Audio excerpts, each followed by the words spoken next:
I'm sure by now most of you have seen the situation in the US where white South Africans are being given refugee status because of a supposed genocide in South Africa against them. A quick disclaimer, this is not all white South Africans, but a specific group of white South Africans, which I happen to be half of, which is a group called Afrikaners. Just to give you a little bit of backstory, Afrikaners are the architects of apartheid. They had run South Africa from 1948 until 1994 through the National Party, which was an Afrikaans nationalist party. And the National Party is unequivocally a racist party.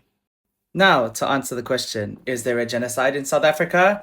And obviously, the answer is no. Afrikaners are claiming that there is a genocide in South Africa because there is a so-called disproportionate amount of Afrikaans farmers who are being killed. Firstly, we're going to analyze this statement. About 72% of farmland in South Africa is owned by white South Africans, of which we don't know what percentage that is Afrikaners specifically. However, considering that their name is Boer, which literally means farmer in Afrikaans, we could probably guess that it is a high percentage of farmland in South Africa owned by Afrikaners. Secondly, when it comes to murder in South Africa, which is a very significant issue that we have because we are one of the countries with the highest crime in the world, farm murders only make up about 0.3% of all murders in South Africa. But I just want to show you a video which I find incredibly ironic. Here is a video of an Afrikaans man describing his struggles in having to leave South Africa.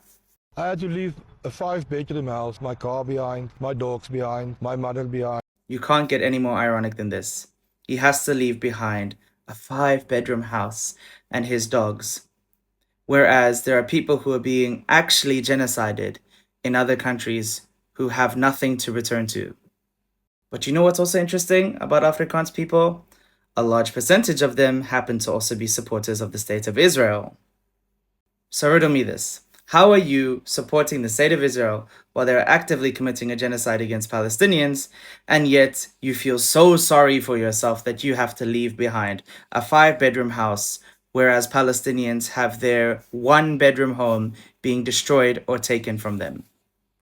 But I want to hear everybody else's opinion on this situation of white Afrikaans South Africans getting refugee status in the United States of America.